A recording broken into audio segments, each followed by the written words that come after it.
이 시각 주요 뉴스입니다. 휘발유와 경유의 전국 평균 가격이 리터당 2,100원을 넘기면서 정부는 유류세를 법적 최대 한도까지 내리는 방안을 검토하고 있습니다. 이르면 오늘 비상경제장관회의에서 발표할 가능성이 있습니다. 한국은행이 다음 달 기준금리를 0.5%포인트 올리는 빅스텝을 단행할지 관심입니다. 하지만 기준금리 인상으로 가파르게 상승하는 물가를 잡을 수 있을지는 의문입니다. 문재인 정부 때 임명된 전현희 국민권익위원장이 여권의 사퇴 압박에 거부 의사를 분명히 했습니다. 법률이 정한 국민권익 보호 역할을 성실히 수행하겠다고 말했습니다. 국민의힘은 서해 공무원 피격 사건을 전임 정부에 의한 월북 공작으로 규정하고 야당에 대한 압박을 이어가고 있습니다. 논란이 커지면서 당시 월북 추정의 근거였던 군의 특수정보 SI 첩보가 공개될지 주목됩니다. 러시아 국방부가 우크라이나 군의 가담에 참전한 한국인은 13명이고 이 가운데 4명이 숨졌다고 주장했습니다. 우리 외교부는 사실관계를 확인하고 있습니다. 한밤중에 경주에 있는 모텔에서 불이 나 5살, 8살 어린이를 포함한 일가족 등 5명이 다쳤습니다. 경찰은 방화 가능성을 조사하고 있습니다. 앞서 발사가 한 차례 연기된 누리호가 오늘부터 다시 발사 준비에 들어갑니다. 모레 오후에 발사될 예정인데 장마 예보가 주요 변수로 떠올랐습니다. 장마철을 앞두고 따뜻하고 습한 남서풍이 유입되면서 당분간 30도 안팎의 무더위가 예상됩니다. 새벽까지 수도권을 비롯한 중북부 지방에는 비 소식이 있습니다.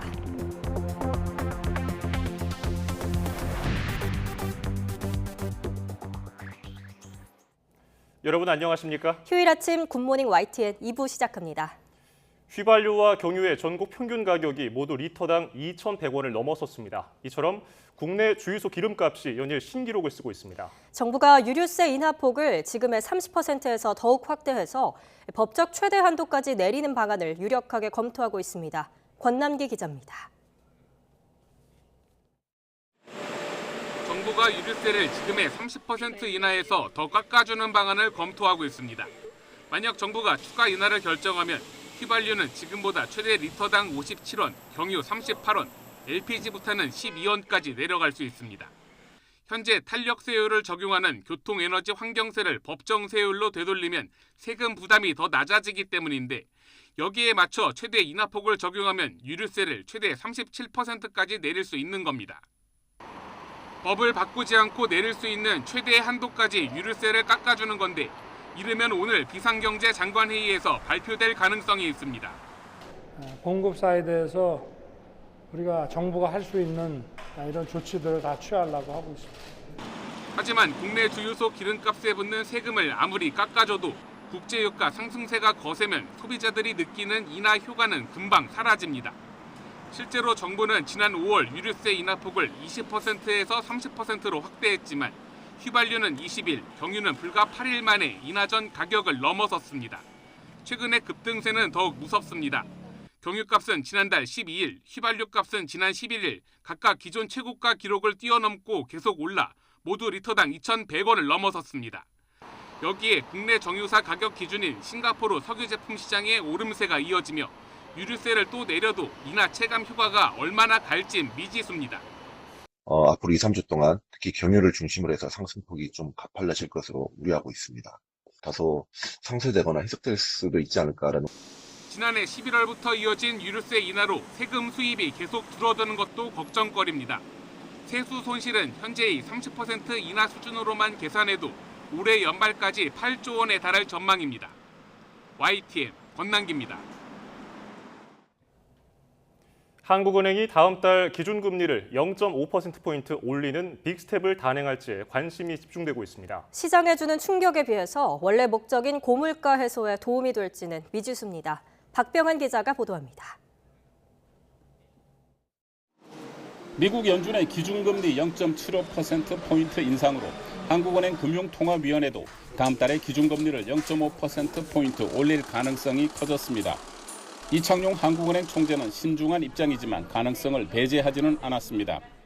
다음 금통위 회의까지는 3주에서 4주가 남아있기 때문에 그 사이에 굉장히 많은 변화가 있을 수 있습니다. 그래서 그때까지 나타난 시장 반응 등을 보고 결정할 문제라고 생각합니다. 하지만 기준금리 인상으로 물가를 잡을 수 있을지 의문입니다.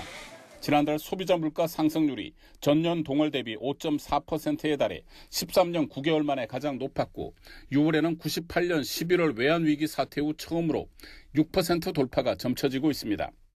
국제 원자재 가격 급등으로 초래된 물가 상승이라 해결 방안도 쉽지 않습니다. 현재 물가를 누려면 두 가지를 잡아야 되거든요. 첫 번째는 기름값, 유가를 잡아야 되는데 국제 유가를 현재 잡을 수 있는 요인은 거의 보이지 않거든요. 산유국들도 증산을 안 해주고요. 우크라이나 사태 심각하고요. 정부는 물가 안정을 최우선 과제로 삼았습니다. 물가 안정이 가장 시급한 현안이라는데 공통 인식하고 총력을 다해 대응하기로 하였습니다.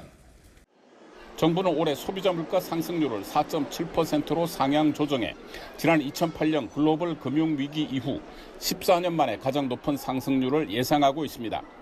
YTN 박병헌입니다. 주택담보대출 금리가 7%까지 오르면서 하락세에 접어든 부동산 시장에 찬바람이 불고 있습니다. 미국에 이어 한국은행도 기준금리를 크게 올릴 것이란 전망이 힘을 얻으면서 거래 절벽은 지금보다 심해질 것으로 보입니다. 이동우 기자가 취재했습니다. 서울 강북구 수유동의 한 주상복합 아파트. 이미 완공된 상태로 3.3제곱미터당 3천여만 원의 후분양이 진행 중인데 216가구 가운데 상당수가 미분양 상태입니다. 고금리 시대에 주변 시세보다 비싼 분양가가 원인으로 꼽힙니다. 금리도 인상 그것도 있고 애초부터 분양가가 좀 높게 책정됐지 않느냐, 이 강북 지역에서 그렇게 저는 생각을 했거든요. 결국 시행사는 분양가를 15% 정도 할인해 다시 분양에 나섰습니다. 이거는 바로 계약을 하자마자 바로 입주가 돼야 되고 바꿔 얘기하면 바로 잔금을 준비해야 되기 때문에 가격으로 조정된 가격으로 분양이 다 정리될 거라고 보고 있습니다. 최근 서울의 미분양 주택은 급증하는 양상입니다. 전국적으로도 지난해 10월 14,000여 가구에서 최근 27,000여 가구로 2배 가까이 늘었습니다. 이러다 보니 아파트 가격의 하락폭은 점점 커지고 있습니다. 고점을 찍었다는 인식이 확산하면서 서울 강남권에서도 수억 원씩 떨어지는 추세입니다. 여기에 주택담보대출 금리가 7%를 넘어 8%까지 넘보는 등 가파르게 오르면서 대출 이자 부담에 거래 자체가 줄어들어 주택시장이 더 냉각될 가능성이 커 보입니다. 앞으로 금리가 부동산 시장의 최대 변수가 될 텐데요. 추가적으로 금리가 오르게 되면은 매수세가 위축이 되면서 거래 절벽이 심해질 수가 있고요. 가격 역시 약보합세가 계속될 것으로 예상이 됩니다. 현금 부자들이 선호하는 초호화 주택의 가격만 강세를 볼 것이란 전망도 있습니다. 강남권 초고가 대형 아파트는 희소 가치에다 현금으로 매입한 경우가 많아서 당분간 상승세가 유지되겠지만 부동산 경기 침체가 가속화되면 타격이 불가피해 보입니다. 미국 금리에 직접적인 영향을 받을 수밖에 없는 시중은행 금리는 당분간 오를 가능성이 높습니다. 따라서 집값 하락세도 장기화할 가능성이 높다는 것이 전문가들의 대체적인 전망입니다. YTN 이동호입니다. 임대차 시장 안정을 위한 전월세 대책이 이번 주에 발표됩니다. 정부는 화요일인 오는 21일 윤석열 정부 첫 부동산 관계장관 회의를 열고 임대차 시장 보완 방안과 분양가 상한제 개편 방안 등을 내놓을 예정입니다. 이번 대책에는 계약갱신 청구권을 사용한 세입자가 새로 전세를 얻을 경우에 부담이 커질 수 있다는 우려에 따라 대출 한도 확대 등의 지원 방안이 담긴 것으로 전해졌습니다. 문재인 정부에서 임명돼 내년까지 임기가 보장된 전현희 국민권익위원장은 법 정신이 반드시 지켜져야 한다면서 역할을 성실히 수행하겠다고 밝혔습니다. 윤석열 대통령은 국무회의에 부를 필요가 없다고 말하고 국민의힘도 거취 결단을 촉구하는 등 이딴 사퇴 압박에 거부 의사를 분명히 한 건데요. 전 위원장의 발언 직접 들어보겠습니다. 대한민국은 법치 국가입니다. 그래서 법의 정신은 반드시 지켜져야 된다. 그렇게 생각을 합니다. 법률에 정해진 공직자의 임기를 두고 거친 말이 이렇게 오가고 또 국민들에게 걱정을 끼쳐드리는 그런 상황이 돼서 매우 안타깝게 생각을 합니다. 제 거취에 대해서는 법률에 정한 이 국민권익보호라는 그 역할에 성실히 수행을 하면서 법과 원칙을 고민하고 그리고 또 국민들의 말씀을 차분히 경청하면서 대한민국과 국민들에게 가장 올바른 길이 무엇인지를 찾도록 하겠습니다.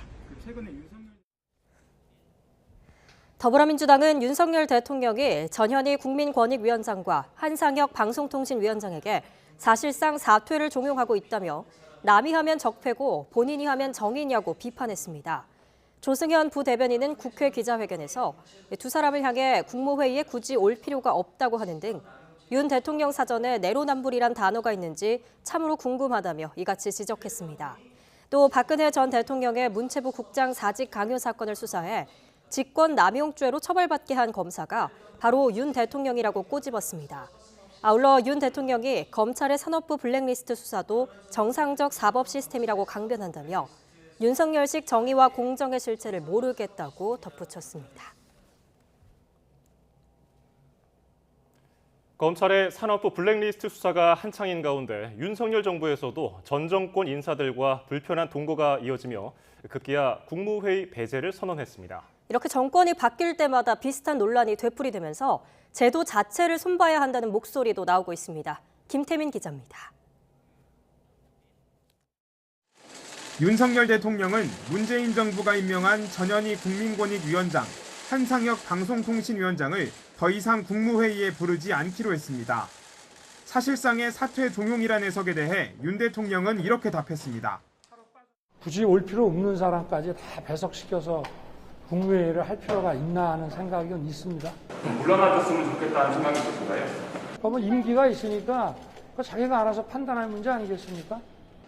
당사자인 전현희 위원장이 법률이 정한 역할을 성실히 수행하겠다고 사퇴 압박을 일축하면서 논란은 더욱 커졌습니다.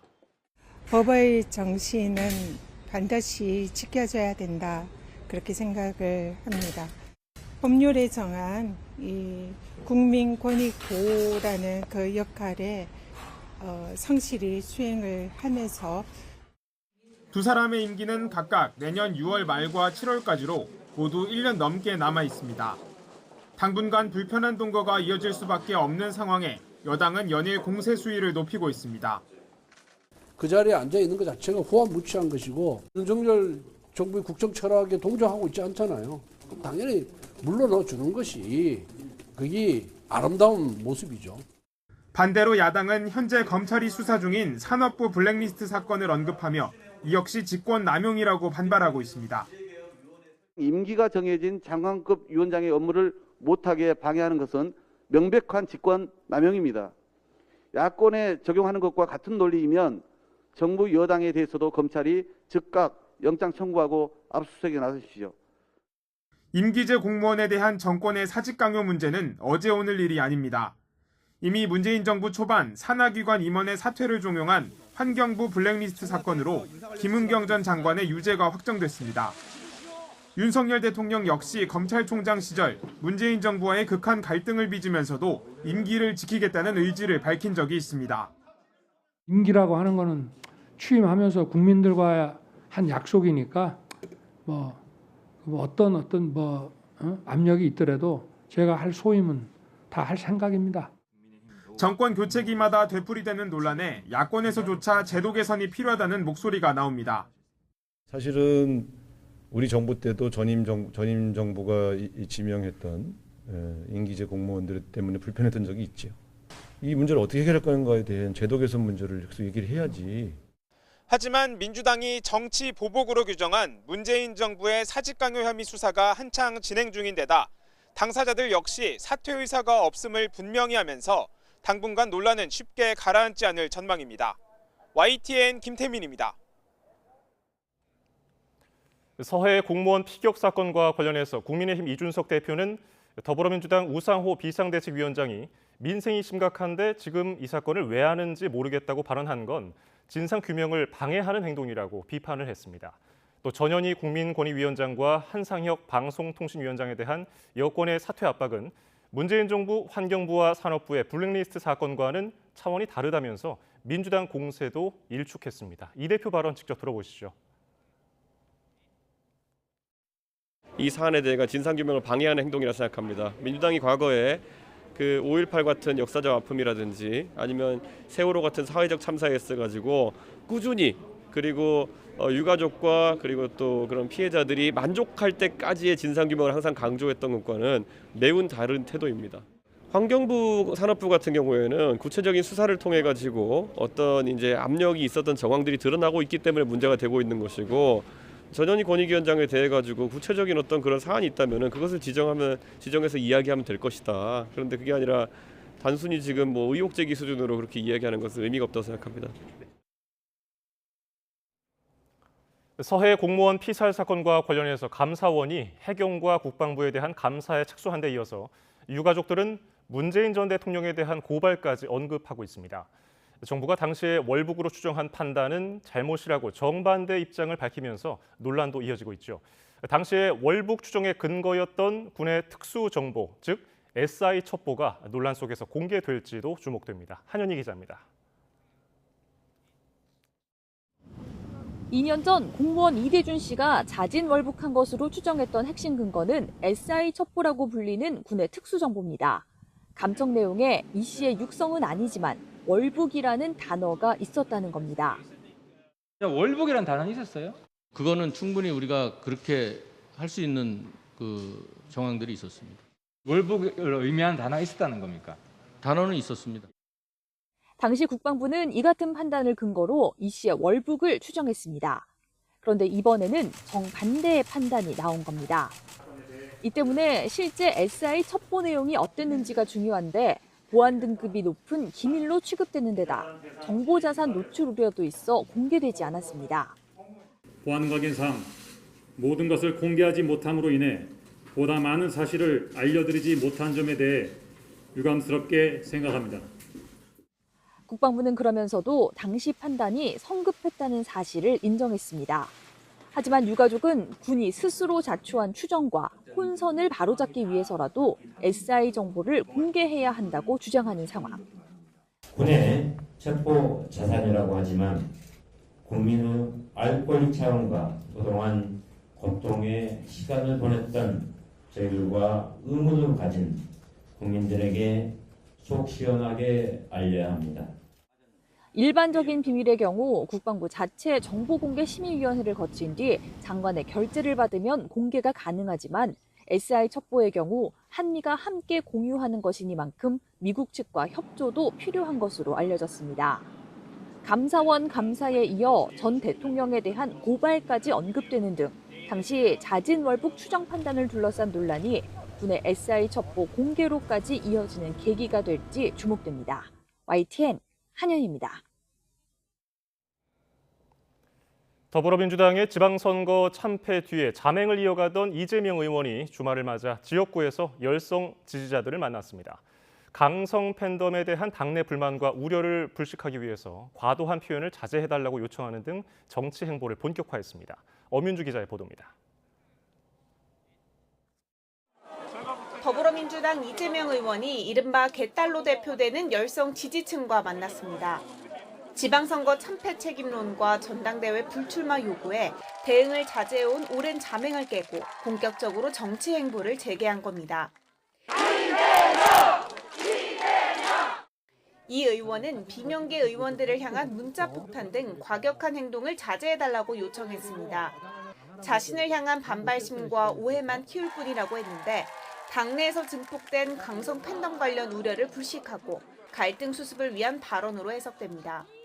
그 쓸데없이 과도한 표현을 하게 되면 이게 공격의 빌미가 돼요. 공격의 빌미가.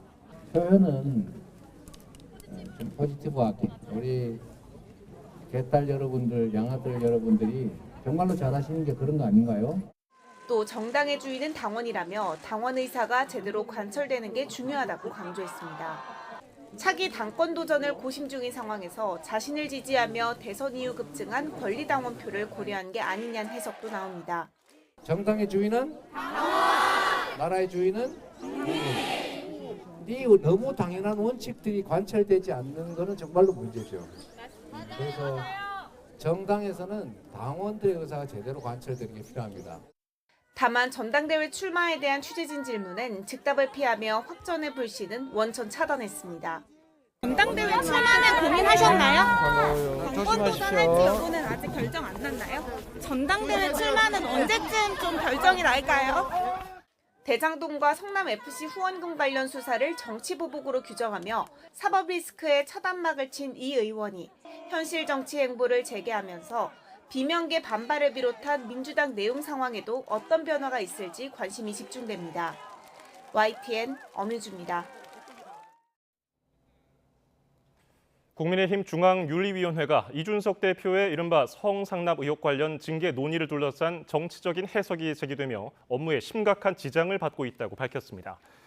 이양희 윤리위원장은 어제 입장문을 통해서 윤리위는 당원 개개인 지위 고하에 상관없이 모든 당원에 대한 징계 권한을 가지고 있으며 국민 눈높이와 당원 당규에 따라 공정히 사안을 처리할 거라고 강조했습니다. 그러면서 윤리위 권한은 제한적인데도 수사기관에 준하는 판단을 요구하는 건 국민의힘 당원 당규를 제대로 이해하지 못한 주장이라고 지적했습니다. 북핵 문제에 대응하기 위해서 한국과 일본이 안보 협력을 중심으로 관계 개선 분위기를 조성할지 관심이 집중되고 있습니다. 특히 불안정한 구조의 한일 군사정보보호협정, 지소미아가 다시 화두로 부상했는데 신중론도 적지 않습니다. 조수연 기자가 보도합니다. 박진 외교부 장관은 지난 13일 한미 외교장관 회담 기자회견에서 한일 군사정보보호협정, 지소미아의 빠른 정상화를 바란다는 입장을 밝혔습니다. 과거사 문제 해결과 안보 협력을 투 트랙으로 다루겠다는 의지를 내비친 것으로 읽혔습니다. 그러나 다음 날 외교부는 한 발 물러선 모습을 보였습니다.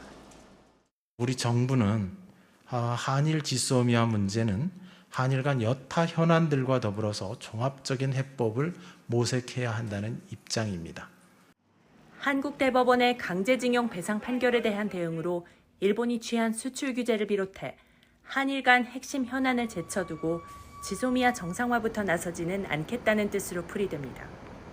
국방부 관계자도 국방부는 한일 양자 현안의 진전을 봐가면서 불확실한 법적 상태의 정상화를 검토하겠다고 전했습니다.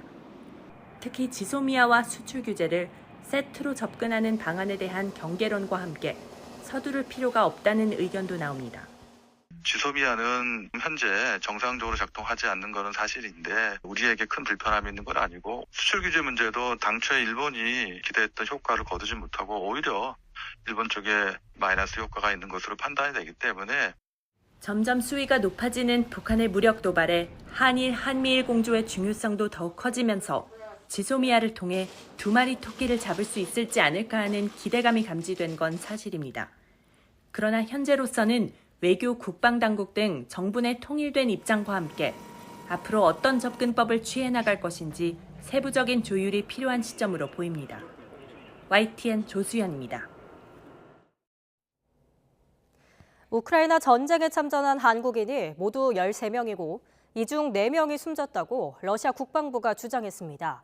하지만 구체적인 신원 정보가 전혀 없기 때문에 자료의 신빙성이 떨어진다는 지적도 있는데요. 외교부가 사실관계를 확인하고 있습니다. 보도에 이상순 기자입니다. 러시아 국방부가 현지 시간 17일 우크라이나 측 외국 용병 현황 자료를 공개했습니다. 이에 따르면 우크라이나 전쟁에 참전한 외국인은 64개국에서 6,965명입니다. 참전 규모는 폴란드 출신이 1,831명으로 가장 많았고 루마니아와 영국 등이 뒤를 이었습니다. 전사자도 폴란드가 378명으로 최다였고 전체 사망자 규모는 1,965명에 이릅니다. 한국 국적 참전자는 모두 13명이었는데 전사자 4명, 8명은 우크라이나를 떠났고 1명은 아직 현지에 남아있는 것으로 나타났습니다. 실제로 한국인 중에는 해군 특수전단 대위 출신 이근 씨가 일부 동행자와 함께 외국인 의용병 부대에 합류했다가 부상을 입고 지난달 27일 귀국했습니다. 하지만 러시아 국방부는 우크라이나 입출국자와 사망자, 잔류자 등의 숫자 이외에 구체적인 신원 정보는 전혀 공개하지 않았습니다. 또 전시에 적국 부대의 구체적인 인적 구성과 현황을 파악하기가 어려운 만큼 이 자료에 신빙성이 낮다는 관측도 나옵니다. 국제의용군의 추가 유입을 막고 우크라이나 침공에 반발하는 관련국을 압박하기 위해 러시아가 선전용 허위 정보를 발표했을 수도 있습니다. 외교부는 일단 주로 한국 대사관을 통해 사실관계를 확인하고 있다고 밝혔습니다. 정부는 지난 2월 중순부터 우크라이나 전역을 여행 금지 구역으로 지정한 상태입니다. 이에 따라 정부의 예외적 여권 사용 허가를 받지 않고 우크라이나에 입국하면 형사처벌 대상이 됩니다. YTN 이상수입니다. 우크라이나 전황이 러시아 쪽으로 점점 기우는 가운데 미국과 유럽 주요국들이 추가적인 무기 지원을 잇따라 약속하고 나섰습니다. 겉으로 보기엔 한 목소리로 힘을 보태고 있는 것 같은데 휴전론을 놓고는 미국과 유럽 국가들 사이에서 미묘한 온도차도 감지되고 있습니다. 권준기 기자입니다. 동부 지역 주요 거점을 잇따라 러시아에 내준 우크라이나는 악전 고투 속에도 끝까지 싸우겠다는 뜻을 분명히 하고 있습니다. Визначитись для себе передусім, що війну треба завершувати. Ми ж продовжимо боротись, поки не гарантуємо нашій державі повну безпеку і територіальну цілісність. 이런 가운데 미국은 전쟁 이후 최대 규모인 1조 원대 무기 지원을 약속했습니다. 한때 조짐을 보였던 휴전론을 일축하며 우크라이나 뜻을 거스르는 결정은 하지 않겠다고 강조했습니다. Ukraine is a sovereign country. President Zelensky is the democratically elected leader of that country, and only he gets to determine how this war ends. 프랑스, 독일, 이탈리아 정상들도 수도 키이우를 전격 방문하며 강력한 연대를 과시했습니다. 추가적인 무기 지원과 함께 우크라이나의 EU 가입에도 지지 의사를 밝힌 겁니다.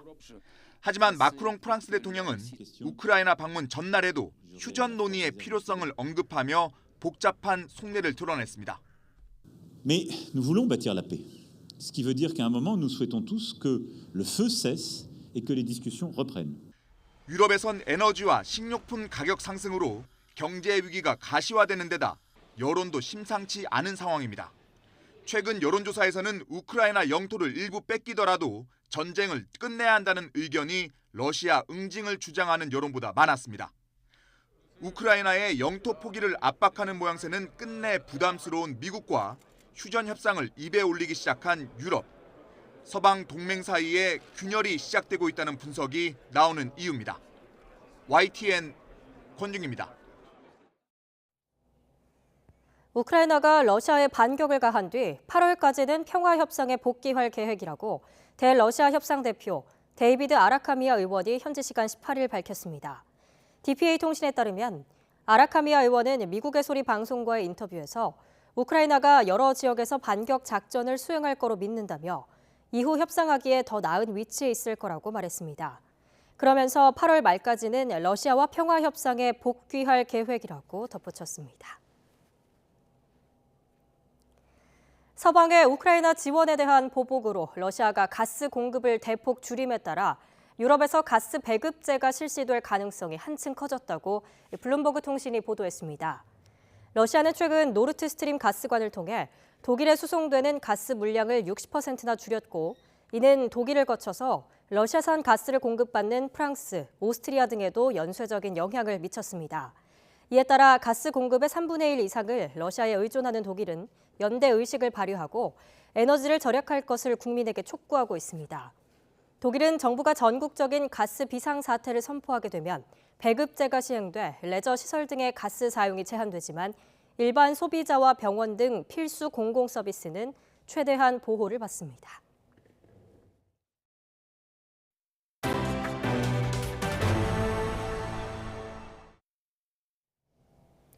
일부 부품 결함이 발견돼서 발사가 한 차례 연기됐던 누리호가 오늘부터 발사 준비를 다시 시작합니다. 모레 오후 발사될 예정인데 때마침 장마가 예보되면서 날씨가 주요 변수로 떠올랐습니다. 임성호 기자가 보도합니다. 발사 예정일을 하루 앞둔 지난 15일 오류가 발견되면서 발사대에서 내려진 누리호는 현재 조립동에 들어가 있습니다. 문제가 생긴 산화제 수위 측정 센서는 교체했고 다른 부분도 그제 최종 점검을 끝냈습니다. 1, 2, 3단 전부 꼼꼼하게 다시 점검을 다 했습니다. 그 결과 이상이 없는 것이 확인이 됐고 저희가 조립동에서 발사 전에 할 수 있는 확인은 현재 전부 다 확인한 상태입니다. 한국항공우주연구원은 새로운 발사 예정일인 모레 나로우주센터 인근 육상과 해상, 공역 통제 계획도 관계 기관들과 재점검했습니다. 발사 준비는 오늘부터 다시 진행합니다. 우선 오늘은 조립동에 있는 발사체를 무진동 특수 이송 차량에 다시 싣는 작업을 합니다. 그리고 발사 전날인 내일 아침 7시 20분 이송을 시작해서 늦은 오후까지 기립과 발사대 설치 작업을 진행합니다. 모레 발사 예정 시각은 지난번과 마찬가지로 오후 4시로 잡혔습니다. 가장 큰 변수는 날씨입니다. 이번 주 초반부터 제주도와 남해안 일대에 장마가 시작될 것으로 관측되는데 모레 나로 우주센터 인근에도 비가 예보돼 있습니다. 다만 발사 예정 시각인 오후 4시쯤엔 비가 내릴 확률이 30%에 풍속도 초속 6m로 다소 약할 것으로 보여서 발사엔 무리가 없을 것으로 보입니다. 가능하면 이송 날도 날씨가 괜찮기 위해서 이제 월요일 날 이송하는 것이 좋겠다. 그리고 그렇게 하기 위한 준비는 저희가 다 되어 있다라고 판단이 돼서 화요일로 날짜를 결정하게 되었습니다. 누리호 발사 예비 기간은 오는 23일까지. 이번엔 예정대로 2차 발사에 성공할 수 있을지 관심이 쏠립니다. YTN 임성호입니다. 코로나19 유행 감소세 속에 어젯밤 9시까지 5천 명대 신규 확진자가 발생해서 하루 전보다는 700여 명이 줄었습니다. 전국 지방자치단체 집계를 보면 어제 0시부터 밤 9시까지 전국 17개 시도에서 발생한 코로나19 확진자 수는 5,760명으로 집계됐습니다. 전날 같은 시간 대비 725명이 적고 일주일 전과 비교하면 1,337명이 더 적은 수준입니다. 자정까지의 집계치를 포함해서 오늘 발표될 신규 확진자 수는 6,000명 안팎에 이를 것으로 보입니다. 미국 질병통제예방센터 CDC가 생후 6개월부터 5살 미만 영유아에 대한 코로나19 백신 접종을 승인했습니다. AP통신 등 현지 언론은 현지 시간 18일 CDC가 자문기구인 예방접종자문위원회의 권고에 따라 이같이 결정했다고 보도했습니다. 이번 결정으로 미국 내 1,800만 명의 영유아가 백신을 접종할 수 있게 됐는데 접종은 다음 주부터 시작될 거로 보입니다. 화이자의 5세 미만 백신은 성인 용량의 10분의 1을 사용하며 3차례 접종이 필요하고 모더나의 영유아 백신은 성인 용량의 4분의 1에 해당해 4주 간격으로 2차례 접종합니다. 코로나19가 길어지면서 학력 저하와 양극화가 심해진 것으로 확인되자 교육당국이 중장기 대책을 마련하기로 했습니다. 하지만 보수와 진보 교육감 당선인마다 해법이 제각각이어서 학생들의 혼란이 우려됩니다. 신현준 기자입니다. 2년간의 코로나 사태로 학력은 떨어지고 중간층이 붕괴했다는 게 최근 학업 성취도 평가 결과입니다. 이런 교육 양극화에 대해 교육감 당선인들의 시각은 제각각입니다. 보수 당선인들은 지난 8년간 평가도 숙제도 없는 혁신 교육으로 기초학력이 떨어졌다며 학력평가 확대를 주장하고 있습니다. 특히 하윤수 부산교육감 당선인은 모든 학교가 참여하는 전수 학력평가를 하겠다며 교육청에 시행 방안 마련을 주문했습니다. 진보 측 당선인들은 사실상 일제구사의 부활이 우려된다며 공교육 내에서의 해법 마련을 강조하고 있습니다. 헝그리 정신으로 재무장해서 아이들을 닥달하고 성적만으로 줄 세우게 하진 않을까 염려하는 분들이 꽤 많이 생겨나는 것 같습니다. 교육부는 올해부터 컴퓨터 기반 학업 성취도 평가를 도입해 희망하는 모든 학교가 시험을 볼 수 있도록 하고 평가 대상도 점차 확대하기로 했습니다. 다만 평가 결과는 학생과 학부모, 교사만 활용하도록 해 학교 서열화는 차단한다는 방침입니다. 이에 따라 다음 달 임기를 시작하는 교육감의 성향에 따라 지역별로 평가 방법이 엇갈릴 것으로 예상됩니다. 또 자사고 외고 폐지나 고교 학점제 도입 등에도 보수와 진보 측의 입장 차이가 명확해 지역별 교육정책 편차에 따른 학생들의 피해도 우려됩니다. YTN 신현주입니다. 한밤중에 경주에 있는 모텔에서 불이 나 5살과 8살 아이를 포함한 일가족 등 투숙객들이 다쳤습니다. 경찰은 방화 가능성을 염두에 두고 조사에 나섰습니다. 박석영 기자가 취재했습니다. 모텔의 한 객실 창문으로 붉은 화염이 비칩니다. 또 다른 객실 안에서는 아이들이 울부짖는 소리가 들립니다.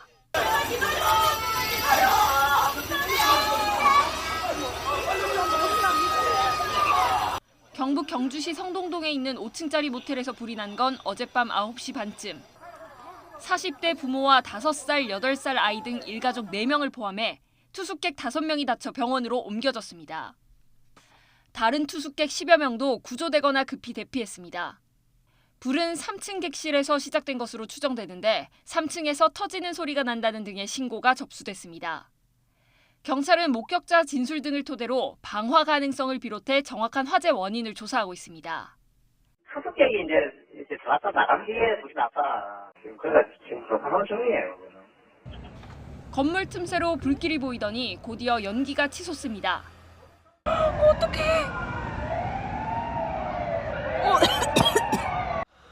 어제 저녁 8시 반쯤 부산 토성동의 한 모텔에서도 불이 난 건데 50대 남성 투숙객이 연기를 마셔 병원으로 옮겨졌습니다.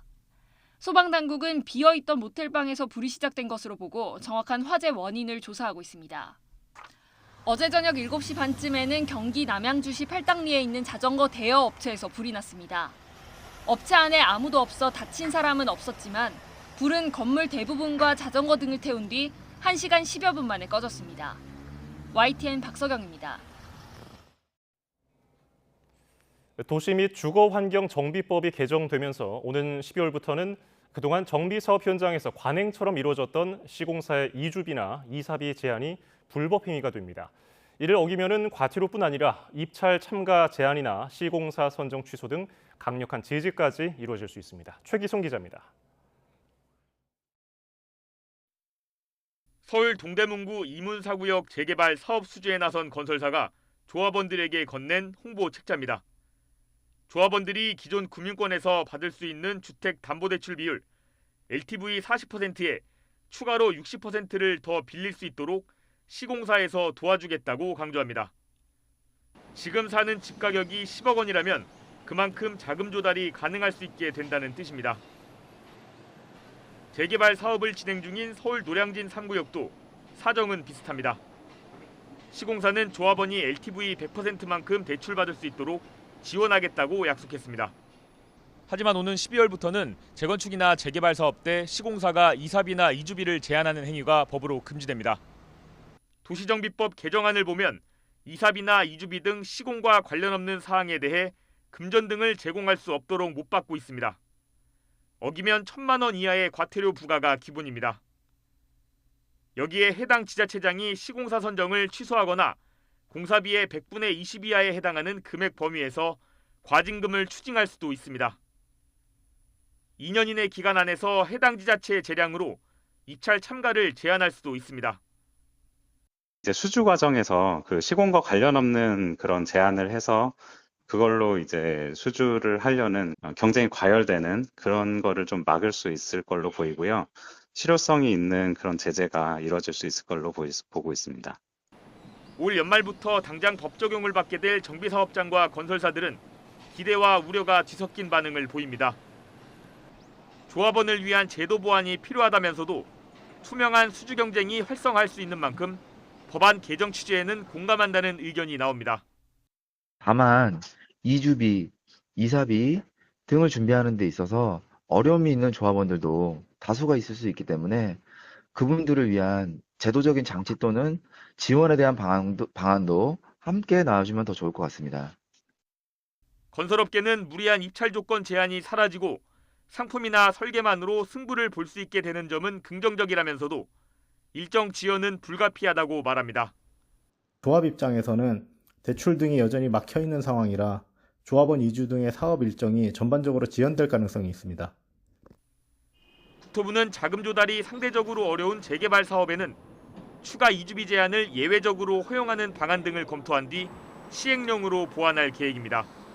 YTN 최기성입니다.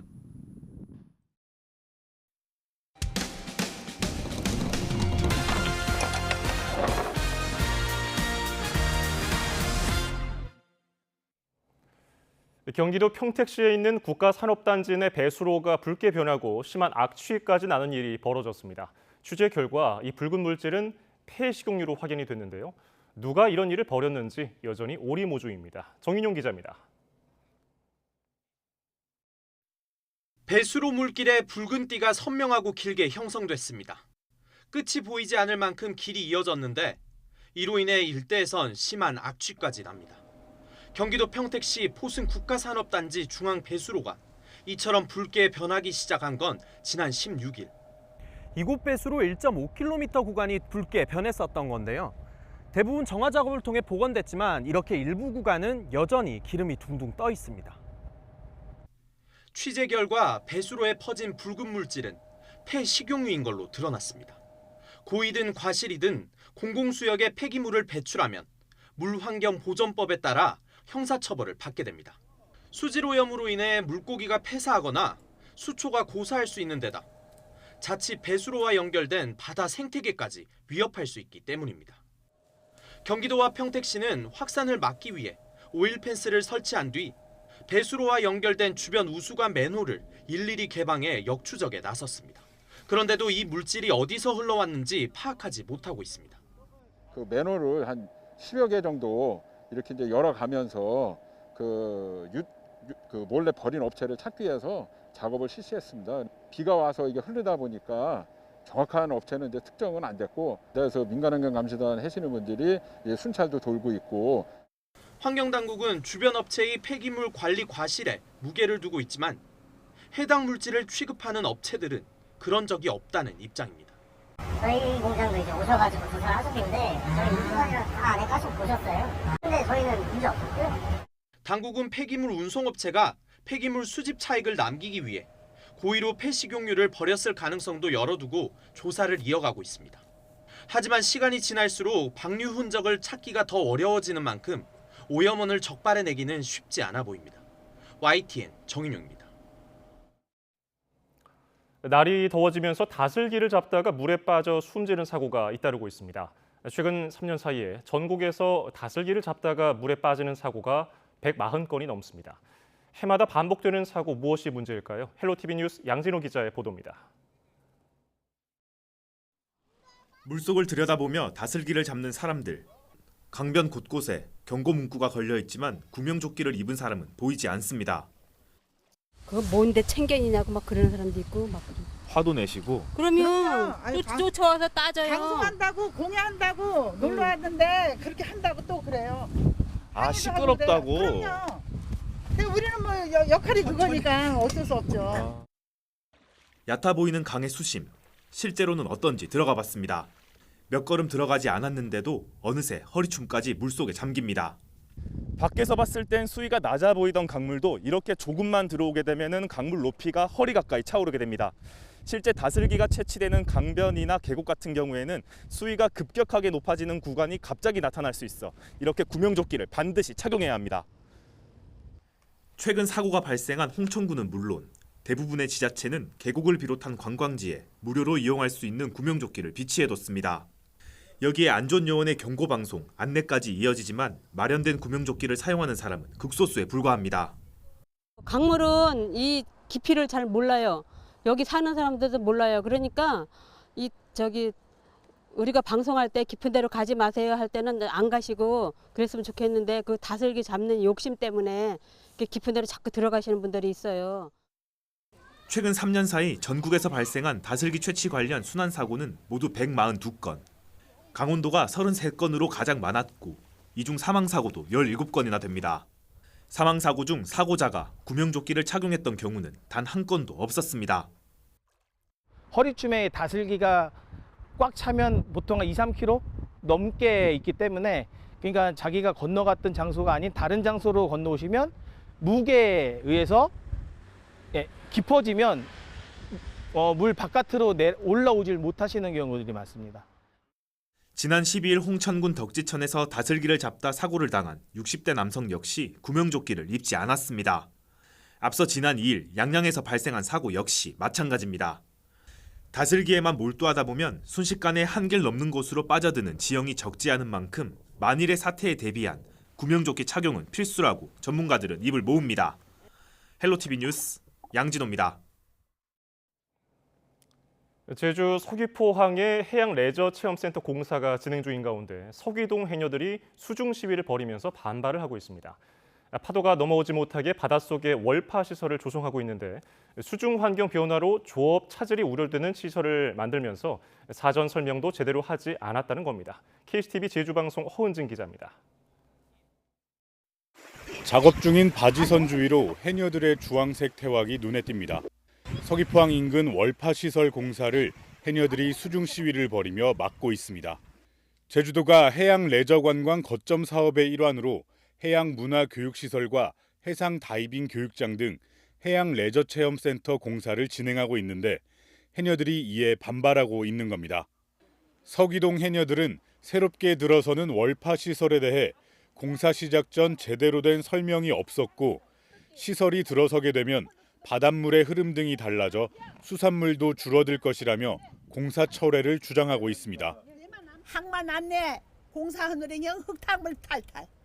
이 공사하면 우리 바닥이 전멸하다시피 그래 우리 그냥 지역 설명에도 한 번 없고 계기도 요 도청에선디 수상대서라도 이러이러한 공사할 거니까 당신의 생각은 어떠냐 이런 말도 한 번 해라도.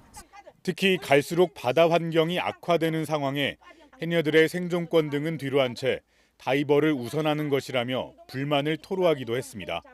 겨울엔 이 섣부름 한이부름 불민 우리 이디만왕 의지엔 초장화근행 좀 작업을 하는데 이 바닥꽃이 빼앗아 불민 다이브들은 살고 해녀들은 이제 죽게 생겼수다. 해녀들의 시위로 공사가 중단되자 공사에 참여한 일부 업체는 계속 공사를 방해한다면 업무방해 혐의로 고소를 고려하고 있다고 전했습니다. 제주도 관계자는 해양 레저 거점 사업을 추진하며 월파 시설과 관련된 설명을 진행했고 현재 상황에서 공사 철회는 불가능하다고 밝혔습니다. 또 해당 공사 구간이 법적으로 면허를 받은 마을 어장이 아니지만 대체 어장 조성과 마을 시설 개보수, 일정 부분 금액 보상 등 대체 보상 방안을 마련하고 해녀들과 협의를 진행하겠다는 입장입니다. KCTV 뉴스 허은진입니다.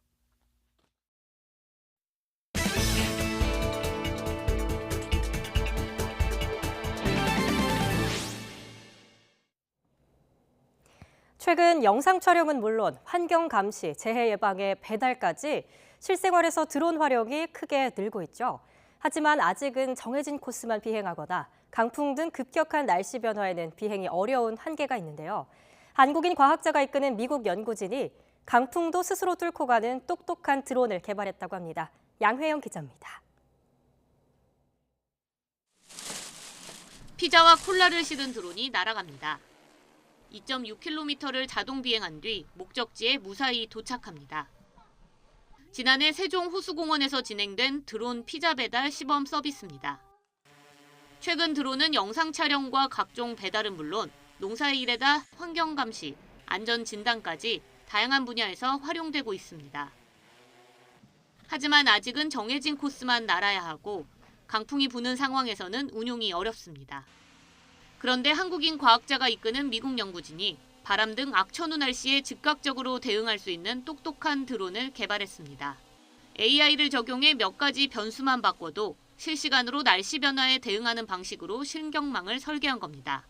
연구진은 바람 상태를 사전 학습한 AI 드론을 강풍이 부는 상황에서 12분 동안 비행시켰습니다. 정해진 경로를 따라가는지 확인해보니 기존 드론보다 오류율이 4분의 1 수준으로 줄었습니다.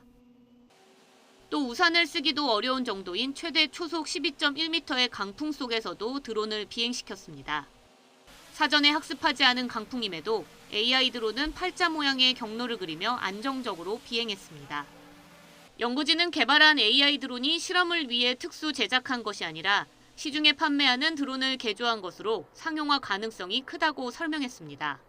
I think this drone is actually very standard and very easy to manufacture. For example, this computer is called Raspberry Pi.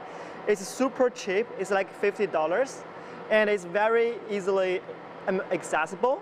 And this motors is also very, easily accessible. 또 날씨에 실시간으로 적용하는 AI 기술은 드론뿐 아니라 다양한 로봇 시스템에도 적용할 수 있다고 덧붙였습니다. That can make the air ride more smoother and more comfortable and so on, because it can actually handle these turbulent wind conditions better. 이번에 개발한 기술로 드론이 날씨와 상관없이 도심을 자유자재로 누빌 수 있는 날이 빨라질 것으로 기대됩니다. 이번 연구 결과는 국제학술지 사이언스 로보틱스에 실렸습니다. YTN 사이언스 양우영입니다.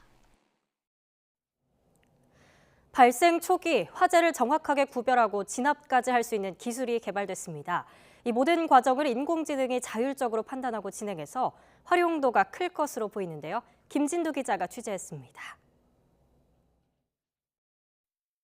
공간 전체를 감지하는 CCTV에서 불을 발견합니다. 이 신호를 받은 인공지능은 불이 진짜인지 가짜인지를 먼저 판단합니다. 적외선 카메라로 주변 온도를 측정하고 가짜 불이면 비화재로 판단합니다. 진짜 불로 판정되면 바로 소화 시스템이 가동됩니다. 화재 원점의 위치를 파악한 뒤 소화기가 가동돼 그 주위에 물이나 소화제를 뿌려 진압합니다. 화재가 발생해서 수분이 지나면 기하급수적으로 이렇게 전파되게끔 되어 있습니다. 그래서 화재가 발생했을 때 얼마나 빠른 시간 안에 진압하느냐가 관건인데, 이 시스템의 화재 감지 정확도 목표는 98%. 하지만 센서를 조합해 정확도를 더 높였습니다. 또 물이나 소화액을 최대 65m 이상까지 분사할 수 있어 원거리에서 발생한 화재도 진화 가능합니다. 저희가 오탑률을 줄이기 위해 복합 센서를 3가지 모듈 구성을 하였고, 당초 계획했던 98% 화재 감지 정확도보다 더 높은 100% 화재 감지 정확도를 달성을 하였습니다. 소형화할 수 있게 설계된 이 시스템은 군이 함정에서 피격으로 발생할 수 있는 화재에 자율 대응하기 위해 개발한 것입니다. 하지만 대형 화재 발생 가능성이 높은 물류창고나 초고층 아파트, 산불 위험 지역에도 활용이 가능할 것으로 보입니다. YTN 김민우입니다. 세계적으로 액화 천연가스나 수소 등 친환경 연료를 사용하는 선박이 늘고 있는 추세입니다. 조선업체와 철강업체가 10년간의 연구 끝에 기존의 소재보다 저렴하고 성능이 좋은 선박 연료 탱크를 개발했습니다. 박종혁 기자가 보도합니다. 30만 톤급 대형 석유 운반선에 액화 천연가스, LNG 연료 탱크를 탑재합니다. 탱크 하나의 무게는 300톤, 저장 용량은 1,600톤입니다. 특이한 점은 연료 탱크의 소재가 고망간간이라는 점. 기존에는 니켈 합금강이나 알루미늄 또는 스테인리스 강을 주로 사용했습니다.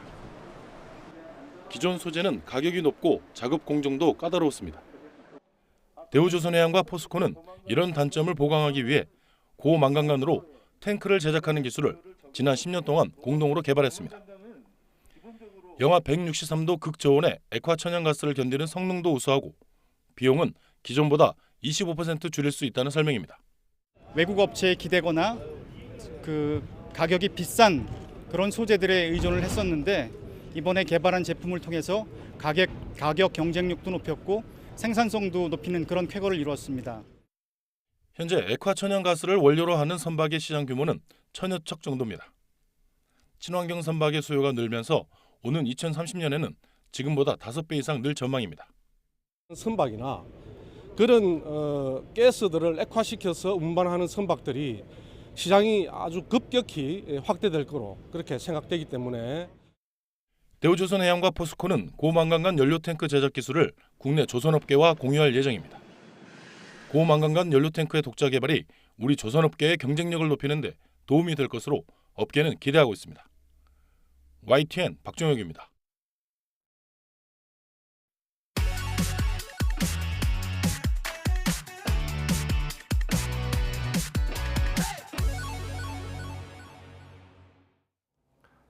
새로운 농업 기술이나 건강한 먹거리를 만드는 좋은 사례를 전해드리는 신농업 비즈니스 시간입니다. 오늘은 강아지 먹거리 얘기인데요. 반려견 전용 라면입니다. 오점군 기자가 취재했습니다. 전라북도 군산에 있는 유기 반려견 쉼터. 점심때가 되자 구수한 라면 냄새가 진동합니다. 얘들아, 라면 먹자. 갓 끓인 라면, 정확하게는 비빔라면을 맛있게 먹는 반려견들. 처음에 이거를 끓여서 줘보고 그냥도 줘봤는데 둘 다 엄청 잘 먹더라고요. 라면 스프에는 강아지가 가장 좋아하는 북어를 포함해서 사과, 시금치, 닭고기 등이 들어가 있지만 나트륨은 거의 없습니다. 라면 면발은 밀가루의 함량을 30%로 줄인 게 특징입니다. 대신 군산 지역 특산물인 흰 찰쌀보리를 70%나 포함시켰습니다. 비만을 예방하기 위해서입니다. 그리고 글루텐 양을 아주 최소화했고요. 거의 없다고 보시면 됩니다. 그리고 나머지는 군산 지역에서 나는 흰 찰쌀보리로 담아놨기 때문에 몸에도 좋고 그리고 소화도 잘 되고. 지난해 출시된 반려견 라면은 5개월 만에 5억 원까지 매출이 올라갈 정도로 빠르게 입소문을 탔습니다. 궁금한 게요. 이거 사람 먹어도 되는 거예요? 아, 그럼요. 저 직접 한번 보여드릴까요?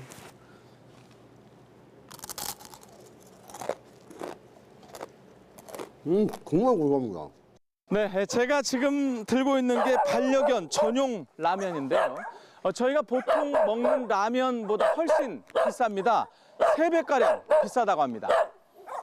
라면 수요에 힘입어서 면발 원료로 쓰이는 흰 찰쌀보리 소비도 앞으로 상당히 늘 것으로 기대하고 있습니다. 농진원에서는 사업 자금 및 컨설팅 등을 통해서 창업하려는 기업을 적극 지원하고 이로써 일자리 창출과 경제 활성화에. 얼마 전 독일에서 열린 국제 애완동물 산업 박람회에서도 선보인 반려견 전용 라면과 종합 영양제는 현재 호주와 필리핀, 미국, 중국 등지로의 수출 논의도 활발하게 진행되고 있습니다. YTN 오점곤입니다. 지친 심신을 달래기 위해서 불이나 물을 멍하니 바라본다는 이른바 불멍이나 물멍 유행이죠. 전남 곡성에는 무더위를 식힐 수 있는 숨멍 공간이 마련됐습니다. 오선열 기자가 현장에 다녀왔습니다. 울창한 숲 사이로 굽이굽이 산길이 펼쳐지고 하늘 높이 뻗은 화렵수가 짙은 숲 그늘을 만듭니다. 산행을 즐기는 관광객들은 계곡에 발을 담그며 더위와 피로를 씻어냅니다. 너무 시원해. 숲속 의자에 앉아 책을 읽고 정자에 누워 우거진 숲을 멍하니 바라보며 오늘 하루는 자연인으로 지내봅니다. 3.5km 길이 탐방로 끝에는 고즈넉한 천년고찰이 모습을 드러냅니다. 일행과 함께 숲속에서 먹는 도시락은 꿀맛입니다. 바다 같은 데 가면 좀 끈끈하고 햇빛이 너무 센데 여기는 나무들이 그늘도 만들어주고 곳곳에 계곡들도 있다 보니까 발도 담그고 쉬엄쉬엄 갈 수 있는 것 같아서 좋고 확실히 공기가 너무 좋아요. 전남 곡성군은 농촌과 관광을 접목해 숲먹 여행을 내놓았습니다. 지역 식당과 민박 등을 연계해 먹거리와 숙박을 제시하면서 지역 상권도 활기를 띠고 있습니다. 중간중간에서 이제 나무의 이야기도 들어보고 그리고 로컬 도시락을 저희가 제공해드리는데 다양하게 업체들과 이렇게 연계하면서 저희는 여행을 같이 만들고 있습니다. 곡성군은 지난해 봄부터 섬진강 물멍 트레일 워킹으로 생태 여행자들의 발길을 모았습니다. 겨울에는 불멍 여행을 준비해 곡성을 사계절 농촌문화 여행지로 발전시킬 계획입니다. 이제 가을이 되면 또 태안사 단풍이 아주 이쁘거든요. 그러니까 단풍을 감상할 수 있는 그런 트레일 워킹, 부뚜막이나 구들방 같은 거 우리 어린이들이 모르는 농촌 문화를 체험할 수 있는 그런 프로그램도 준비하고 있습니다. 기후 위기 속에 갈수록 가치가 높아지는 산림자원. 천혜의 자연환경을 보유한 전남 곡성이 멍 여행의 새로운 명소로 떠오르고 있습니다. YTN 오선열입니다. 대표적인 실향민 마을인 강원도 속초 아바이 마을에서 실향민 문화축제가 열리고 있습니다. 그리운 가족과 고향을 떠나온 전국의 실향민들이 모여서 70여 년의 그리움과 한을 달랬습니다. 송세혁 기자가 아바이 마을에 다녀왔습니다. 1951년 1.4 후퇴 당시 함경도 출신 피난민들이 집단으로 정착해 만들어진 속초 아바이 마을. 6.25 전쟁 직후 애환이 가득했던 피난민촌의 모습이 그대로 재현됐습니다. 이북 문화공연과 옛 먹거리도 실향민들의 발길을 붙잡습니다. 코로나19 여파로 취소되거나 축소됐던 속초 실향민 문화축제가 3년 만에 제 모습을 되찾았습니다. 인근 바다에선 먼저 세상을 떠난 실향민들의 넋을 기리는 함상 위령제도 열렸습니다. 70년 넘는 오랜 세월이 지났지만 험난했던 피난길 기억은 어제처럼 생생합니다. 금방 가리라고 생각했던 그 생각이 요즘 72년이 됐잖아. 근데 집에 가서 아버지를 제대로 내가 지금 멱살이기 내가 소원이야. 하지만 지척에 있는 북녘 고향을 언제쯤 가볼 수 있을지 기약 없는 기다림에 지쳐만 갑니다. 남북 관계가 얼어붙으면서 이산가족 상봉 행사도 2018년 이후 열지 못했습니다. 속절없이 흐르는 세월 속에 상봉 신청자 13만여 명 가운데 8만여 명은 이미 숨졌습니다. 살아있는 이산가족도 3명 중 2명은 80을 넘긴 고령입니다. 술만 먹으면 고향 얘기하고 울고 그랬더니 그 아바이 죽었지요. 죽었다. 뭐 그런 얘기 많이 합니다. 그 아마이도 그렇고. 실향민들은 더 늦기 전에 단 한 번만이라도 고향 땅을 밟을 날이 오기만을 손꼽아 기다리고 있습니다. YTN 송세혁입니다. 오는 21일 세계 요가의 날을 기념해서 전남 구례군 천년고찰 화엄사에서 요가 대축제가 열렸습니다. 이번 행사에는 요가인, 국내 거주 인도인 등 500여 명이 참석했고 요가 체험 공연 등과 함께 우크라이나 국기 퍼포먼스로 세계 평화를 기원했습니다. 요가 축제를 연례 행사로 치를 예정인 화엄사 측은 내면을 치유하고 힐링의 기회를 얻는다면 감사할 것이라고 취지를 밝혔습니다. 코로나19로 급감했던 울산공항 이용객 수가 다시 회복세를 보이고 있습니다. 국제선이 막히면서 국내선을 이용하는 사람들이 많아졌기 때문인데요. 국제선이 다시 활성화되면 이용객이 줄어들 수 있는 만큼 지자체와 공항 측은 이용객 수를 유지하는 데 주력할 계획입니다. JCN 울산중앙방송 심은홍 기자입니다. 항공기 탑승을 위한 이용객들로 울산공항 대합실이 북적입니다. 코로나19가 종식되지는 않았지만 사람들의 발길은 이어지고 있습니다. 2019년 이용객 78만 명대를 기록했던 울산공항은 코로나19 직격탄을 맞은 2020년 60만 명대로 떨어졌다가 지난해 93만 명대로 급증했습니다. 그동안 국제선 운항이 막히자 국내선으로 사람들이 몰렸기 때문입니다. 코로나19로 해외로 가는 하늘길이 막히면서 오히려 울산공항의 국내선 이용객 수가 급증했습니다. 울산공항은 국제선이 정상화되더라도 현 이용객 수를 유지하기 위해 다양한 방안을 마련하고 있습니다. 코로나19를 계기로 국내선 항공편에 대한 수요가 커지면서 울산공항도 여객이 많이 늘어났습니다. 그래서 한국공항공사에서는 앞으로도 각종 인센티브라든가 지역 여행업계와 협력을 통해서 울산공항을 더욱 활성화시키는 방향으로 나가도록 하겠습니다. 지난해 3월 에어부산항공이 울산 제주와 울산 김포 노선을 증편했고 진에어가 신규 취항했습니다. 지자체 차원의 전폭적인 지원도 계속됩니다. 울산시는 울산공항 활성화를 위해 2016년부터 울산공항에 취항한 항공사에 재정 지원금을 지급하고 있습니다. 항공기 운항에 따른 손실금과 공항 시설 이용료 등으로 연간 18억 원이 지원되고 있습니다. 이런 가운데 울산시는 울산공항 활용 방안 용역을 올해 말까지 완료할 계획입니다. 윤석열 대통령과 국민의힘이 울산공항 활성화를 공약으로 내세운 만큼 실행 여부에 관심이 모아지고 있습니다. JCN 뉴스 심은홍입니다. SSG 좌완 에이스 김광현이 롯데 원정 경기에서 5이닝 2실점으로 시즌 7승째를 올렸습니다. SSG는 공격에서는 2년차 신인이죠. 전희산이 홈런 포함 4안타 원맨쇼를 펼쳐서 3연승을 달렸습니다. 프로야구 소식 김상익 기자가 보도합니다.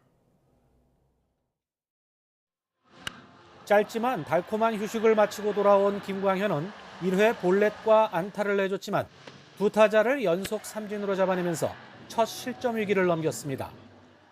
그러나 4회에 찾아온 두 번째 위기는 달랐습니다. 직구와 체인지업, 슬라이더가 모두 공략당하면서 네 타자에게 연속 안타를 맞았고 결국 롯데에 2점을 실점했습니다. 5회까지 2실점으로 막아내고 4대2로 앞선 6회 마운드를 넘긴 김광현은 팀이 10대5로 이기면서 35일 만에 시즌 7승째를 신고했습니다. SSG는 돌아온 4번 타자 한유섬이 1회 기선을 제압하는 3점 홈런을 쏘아 올렸고 2년차 신인 전희산이 8회 쓰이기 솔로포를 포함해 4안타로 맹활약해 3연승을 달렸습니다. 일부러 그렇게 배트를 던진 게 아니고 너무 잘 맞아서 좀 저도 모르게 기분이 좋아가지고 그렇게 들떠가지고 자연스럽게 나온 것 같습니다. 이정우가 야구 천재다운 골프 스윙 안타 등 3안타를 뽑아낸 2위 키움은 3위 LG를 2대0으로 누르고 전날 아쉬웠던 연장전 패배를 서력했습니다. 두 팀의 승차는 다시 2게임으로 벌어졌습니다. 선발 스탁이 7이닝 무실점으로 마운드를 지킨 두산은 KT를 5대0으로 꺾고 2연패에서 탈출했고 피렐라가 시즌 12호 홈런을 쏘아 올린 삼성은 기아를 눌렀습니다. NC는 9회 말 도태훈의 짜릿한 끝내기 홈런으로 한화에 3대2 역전승했습니다. 하주석의 심판 욕설 파문으로 팀 분위기가 어수선한 한화는 7연패 수렁에 빠졌습니다. YTN 김사익입니다. 육상이나 역도, 다이빙처럼 비인기 종목 경기만 쫓아다니는 사람이 있습니다. 잘 알려지지 않은 운동선수들을 소개하는 30대 유튜버인데요. 종목은 비인기라지만 동영상 인기는 폭발적입니다. 지환 기자가 만나봤습니다. 6월 어느 토요일 충북 제천에서 리듬 체조 대회가 열렸습니다.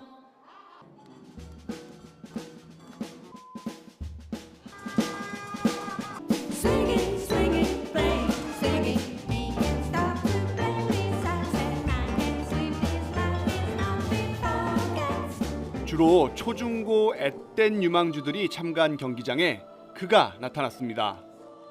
유튜브 채널 플레이어즈의 강석원 대표입니다. 사전에 협회에서 좀 유망한 선수들 리스트를 받았는데 제대로 보여주려고 촬영하고 있습니다. 카메라를 잡기 시작한 건 비인기 종목에 대한 서름 때문이었습니다. 10년간 수영 수구 선수를 지내고 8년간 코치를 했지만 누구 관심도 받지 못했습니다. 그래서 자신 같은 비인기 종목 선수를 제대로 소개하고 싶었습니다.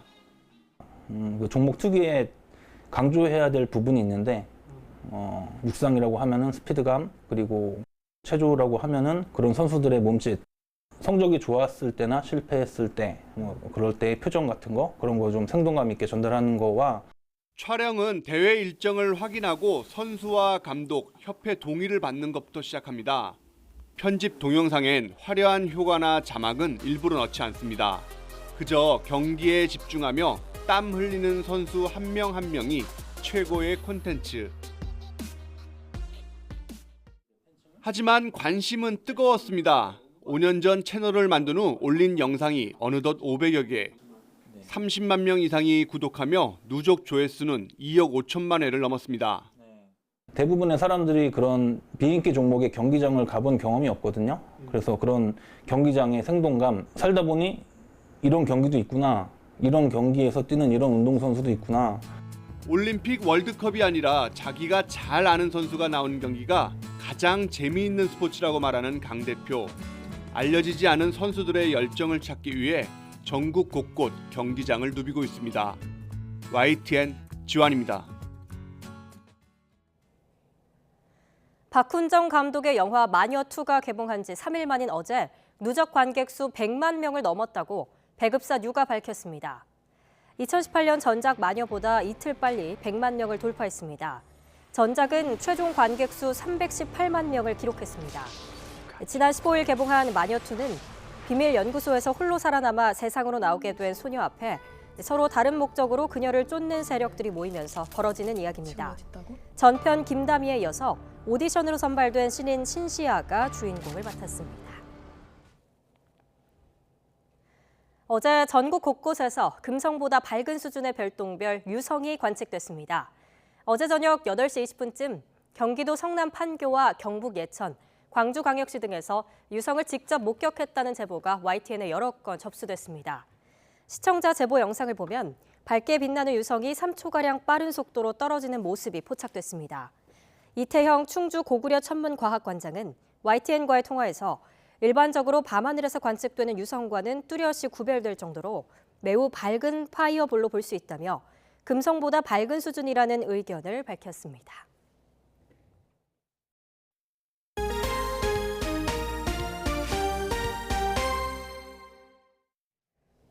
네, 어제 대구와 경북 그리고 경남 일부 지역에 올해 들어서 처음으로 폭염특보가 내려졌습니다. 대구와 경주의 낮 기온은 34도가 넘었고 습도까지 높아지면서 야외 활동에 나선 시민들을 지치게 했습니다. 이윤재 기자가 취재했습니다. 공원 바닥에서 시원한 물줄기가 뿜어져 나옵니다. 꼬마들은 분수를 녹아며 물놀이 산매경에 빠졌습니다. 물을 튀기고 물총을 쏘며 더위를 날려버립니다. 부모들은 신난 아이를 바라보며 나무 그늘에서 땀을 식힙니다. 집에 있으니까 너무 덥더라고요. 그래서 나왔어요. 노는 거 보니까 기분도 좋고 기분이 좋습니다. 시원하고 재밌어요. 내리쬐는 태양에 아스팔트가 이글이글 타오릅니다. 도심 거리에는 따가운 햇볕을 피할 곳조차 없습니다. 사람들은 양산 아래로 얼굴을 숨기고 또 얼음 가득한 음료로 더위를 달래보지만 역부족입니다. 아무래도 그 햇빛도 너무 따갑고 그래서 좀 피부 자극도 많이 받는 것 같고요. 땀도 너무 많이 나가지고 좀 다니기가 힘든 것 같아요. 대구와 경북, 경남 일부 지역에 올해 처음으로 폭염특보가 내렸습니다. 폭염주의보는 체감온도가 33도 이상으로 이틀 넘게 이어질 것으로 예상되면 발령됩니다. 대구와 경주의 기온은 34도를 웃돌았고 경북 청송과 영천, 경남 밀양 등도 33도를 넘어섰습니다. 습도까지 높아 체감온도는 더욱 높았습니다. 기상청은 당분간 무더위가 이어지고 폭염특보 지역도 더 넓어질 수 있다고 예보했습니다. 폭염특보가 내려지면 물을 충분히 마시고 격렬한 활동은 자제하는 등 건강관리에 주의가 필요합니다. YTN 이윤재입니다. 때이른 불볕더위는 세계 곳곳에서 기승입니다. 미국에서는 역대급 폭염으로 소 수천 마리가 폐사했고 프랑스에서는 야외 활동이 금지됐습니다. 세계 기상기구는 기후변화 때문에 폭염이 더 일찍 시작되고 있다고 밝혔는데요. 보도에 김형근 기자입니다. 미국 중부 캔자스주의 목장 바닥에 소 사체들이 널브러져 있습니다. 뙤약볕 아래서 네 다리를 뻗고 있는 소 사체들이 끝없이 이어집니다. 캔자스 당국은 이번 폭염으로 폐사한 소가 수천 마리에 이른다고 밝혔습니다. 미국 남서부 지역도 역대급 불볕더위가 기승을 부리고 있습니다. 애리조나주는 46도까지 올라가 104년 만의 최고 기온을 기록했습니다. When you have extreme heat, then everyone is at danger. When you suffer heat exhaustion, or heat stroke, then your vital organs, your brain suffers damages, and you could die. 프랑스도 일부 지역 기온이 40도를 넘겼습니다. 1947년 이후 가장 이른 시기에 찾아온 폭염입니다. 이 때문에 일부 지역은 야외 활동이 금지됐습니다. The weather is unbelievably hot. It's really important to sort of get in the shade. 스페인 기상청도 일부 지역 최고 기온이 43도에 이를 것으로 전망했습니다. 영국도 일부 지역에 더위주의보가 내려졌습니다. I suppose it definitely makes you think about climate change in a sense. I mean, this isn't typical for England, so something else has to be going on. Yeah. 세계 기상기구는 온난화로 인한 기후 변화 때문에 폭염이 더 일찍 시작되고 있다면서 곳곳에서 기상이변이 속출할 것이라고 밝혔습니다. YTN 김영근입니다. 태국이 최근 아시아에서는 처음으로 대마 판매와 재배를 합법화했습니다. 대마초 흡연자들은 반기는 반면 의료진과 국민 사이에서는 건강을 염려한 반대도 많아서 논란이 계속되고 있습니다. 보도에 임수근 기자입니다. 대마 판매와 재배가 합법한 날, 방콕의 대마 판매점은 축제 분위기입니다. 숨어서 대마초를 피워왔던 남성은 이제 당당히 대마초를 사들었습니다. สามารถกล้าพูดได้เต็มอกเลยครับว่าเป็นคนที่ใช้กัญชาหรือว่าสูบกัญชาเราไม่ต้องหลบซ่อนเหมือนแต่ก่อนที่เขาตีตาว่ามันคือยาเสพติดตอนนี้คุณไปกางข้อกฎหมายได้เลย 태국 정부는 대마 100만 그루를 나눠주면서까지 재배 장려에 나섰습니다. 그러자 가정에서 대마를 재배하겠다고 신청한 건수가 50만을 넘었습니다. 태국은 지난 2018년 의료용 대마 재배와 사용을 아시아 처음으로 합법화했습니다. 당시 캐나다와 호주, 미국 일부 주에서 대마를 합법화하면서 시장이 형성될 것으로 예상한 것입니다. 5년 만에 대마를 마약에서 제외하고 대마 사범 4,000명까지 석방했습니다. ต้องใช้กัญชาอย่างเข้าใจถ้าเราเข้าใจแล้วกัญชามันก็จะเป็นทองคำ 태국 정부는 대마를 의료용으로만 사용할 것을 강조하고 있습니다. 공공장소에서 대마초를 피우면 3개월 징역이나 100만 원의 벌금에 처할 수 있습니다. 그러나 해외 관광객을 목적으로 한 대마 합법화가 청소년들의 건강에 끼칠 악영향도 크게 우려되고 있습니다. ข้อจำกัดในการใช้อะไรอย่างเงี้ยค่ะเพื่อมันจะได้เป็นประโยชน์เพราะว่าถ้าเราใช้เกินอย่างที่เราเคยรู้มามันอาจจะมีโทษมากกว่าจะมีประโยชน์นะคะ 이런 가운데 대마 과다 흡입으로 50대 1명이 숨지고 치료를 받는 청소년까지 발생하면서 우려가 커지고 있습니다. 또 유엔 등 국제기구가 태국의 대마 합법화 조치가 마약 관련 국제조약을 위반한 것은 아닌지 검토하는 것으로 알려져 논란은 계속될 것으로 보입니다. YTN 임수근입니다. 세계보건기구 WHO가 원숭이 두창 바이러스 확산 관련 데이터에서 통합 대응을 위해 풍토병 국가와 비풍토병 국가 구분을 없앴습니다. WHO는 현지 시각 17일 웹사이트에 원숭이 두창 발병 현황 관련 통합 데이터를 공개했습니다. 이전 데이터는 풍토병 지역인 아프리카 국가의 발병 현황과 유럽, 미주, 오세아니아 등 비풍토병 지역 발병 현황이 분리돼 있었습니다. 풍토병 국가가 포함된 아프리카 지역이 64건, 3%에 불과하고 나머지는 모두 유럽을 중심으로 한 비풍토병 지역에서 발병했습니다. 비트코인 가격이 2만 달러에 이어서 19,000달러 선도 내주며 바닥모를 추락을 이어갔습니다. 가상화폐 정보 사이트 코인데스크에 따르면 비트코인 가격은 미국 동부 시간 기준 18일 오후 2시 현재 24시간 전과 비교해 9.3% 추락한 18,642.86달러에 거래됐습니다. 블룸버그 통신은 통화 긴축 등의 영향으로 가상화폐 업계의 스트레스가 심화되고 있다며 비트코인이 기록적으로 괴멸했다고 전했습니다. 조 바이든 미국 대통령은 현지 시각 18일 머지않아 시진핑 중국 국가주석과 통화할 것이라면서 대중국 고율 관세 완화 문제도 계속 검토 중이라고 밝혔습니다. AP통신 등에 따르면 바이든 대통령은 이날 개인 별장이 있는 델라웨어주 레호보스 비치 인근에서 기자들을 만나 시 주석과 언제 대화할 거냐는 질문에 머지않아라고 짧게 대답했습니다. 바이든 대통령은 이날 중국에 부과한 고율 관세에 관한 결정을 내렸느냐는 질문에 관련된 검토를 진행하고 있다고 말했습니다.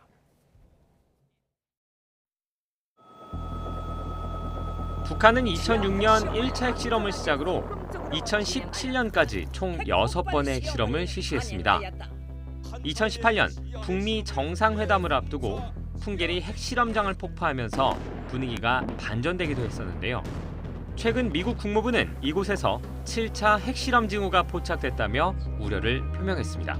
We remain concerned that the DPRK could seek a seventh nuclear test in the coming days.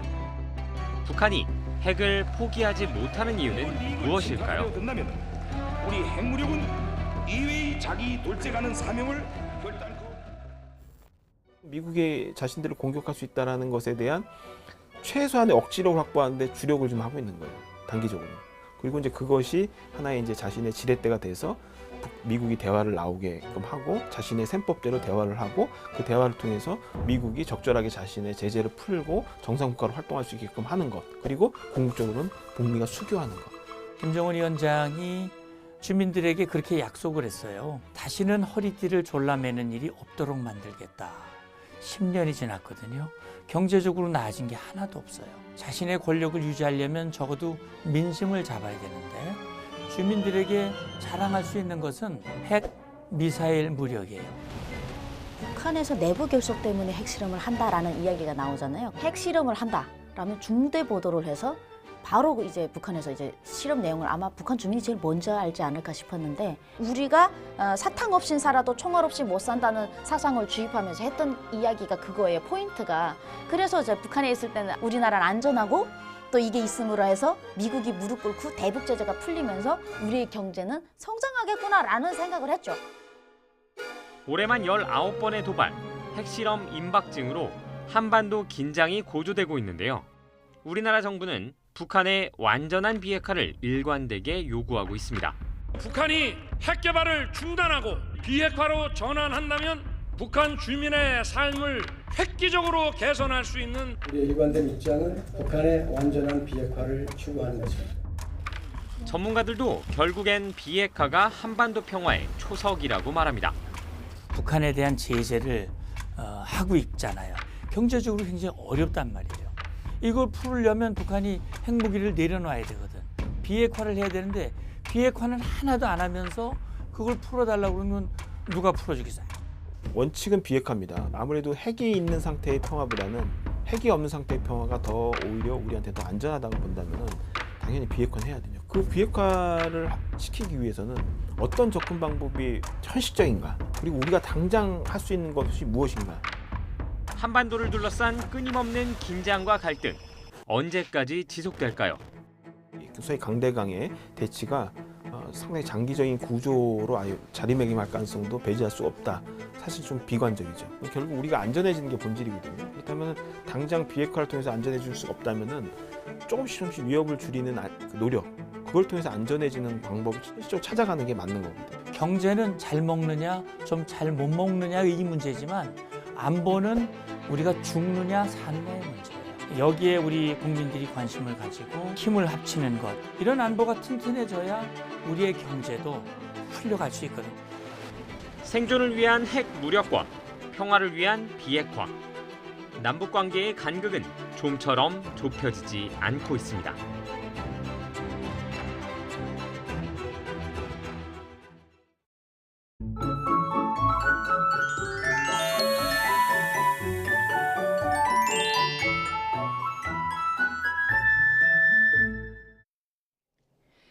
네. 오늘도 때이른 더위가 이어집니다. 영남 지방은 폭염주의보 이어지는 가운데 33도를 웃도는 무더위를 보이겠는데요. 오늘 서울도 낮 기온이 29도로 30도 안팎까지 오르겠고 강릉이 30도, 대구 33도로 예상됩니다. 오늘도 소나기가 오는 곳이 있는데요. 강원 남부산간과 영남을 중심으로 낮부터 저녁 사이 강한 소나기가 내릴 것으로 보입니다. 오늘 중부지방은 흐리겠고 그 밖의 지방은 대체로 맑을 것으로 보입니다. 현재 기온 살펴보면 서울이 22.5도고요. 낮 기온 살펴보면 서울이 29도, 청주와 대전 31도로 예상됩니다. 월요일인 내일 제주도는 올해 첫 장맛비가 오겠고요. 주 후반에는 충청 지방까지 확대할 전망입니다. 날씨였습니다. 굿모닝 YTN 마칩니다. 잠시 후 뉴스와이드가 이어집니다. 시청해주신 여러분 고맙습니다.